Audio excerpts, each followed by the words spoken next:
Hey, hi, hello, and welcome to week two of, or module, I guess the official second module of From Gut Woes to Gut Glow. So, we went over a ton of information last week, and hopefully, you've had some time to digest and ask questions if you have them. But this week, we're diving into a super common concern, and that is bloating. What causes it, how to prevent it, all of that good stuff, okay? Bloating, I don't know how else to say it, but bloating is frustrating. It's uncomfortable. And it can just make you feel like there's just something seriously wrong with your body. But the good news is that's why you're here. Like there's so actionable steps as to like what you can do to resolve it. Okay. It is not a life sentence. It should not be just something that happens. So the most common causes of bloating. First, okay, like I want to talk about what might be triggering your bloating. And it's different for every single person, right? Like sometimes it's gut dysbiosis, sometimes there are invaders, sometimes it's the things that you're eating, it's additives. Like there's so many things it could be, but I'm going to provide you with some insight today. And, by the time you get through the end of this program, by the end of it, you will know what has been the trigger for you, what's causing it, and how to overcome it. Okay. So, common triggers, processed foods and artificial ingredients, okay? And this is not everything, right? This is not every single artificial ingredient out there by any means. But there are certain processed foods that might have excess sodium, excess preservatives, which can cause water retention and inflammation in the gut for some people. So that's thing number one. Artificial sweeteners. For some people, artificial sweeteners like sucralose, aspartame, sorbitol, even stevia for some people can cause inflammation and bloating. So that is a very common trigger that I see. And then this one is, it seems so simple, but you wouldn't believe like how many people after I tell them this are like, oh my gosh, like I really do that. And it's overeating or eating too quickly. So when you eat quickly, you're just inhaling air, right? So it only makes sense that you're going to become bloating, right? Plus, when you're eating, you're inhaling that food. If you're eating super quickly and you're eating a meal that's larger than you normally would, your stomach, it has to distend, right? Like that food has to go somewhere.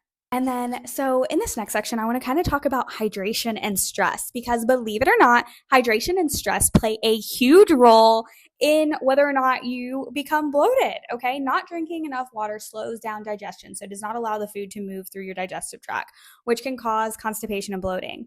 Chronic stress acts as inflammation in the body, okay? And bloating is inflammation.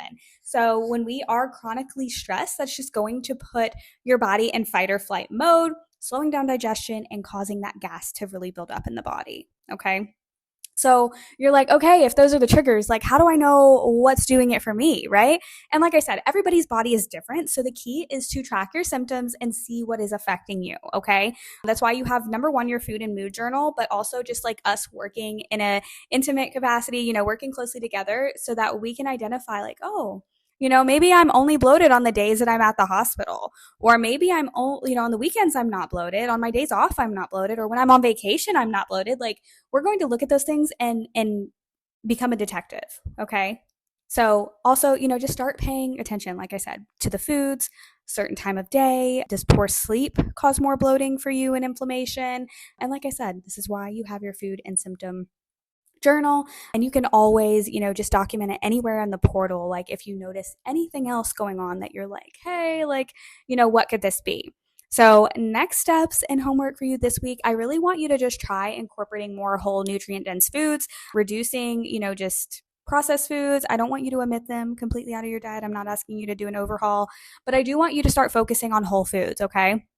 And just seeing how that feels. Start slowing down when you're eating, okay? Chewing your food at least 20 to 30 times before you swallow, not just chewing it 3 times and then swallowing. If you think about it, that food's not broken down. So you're just putting more stress on your gut to do the job that your beautiful teeth are meant to do. Okay. So homework, just reflect on how adding nutrient dense foods affects your digestion, your energy, and your bloating.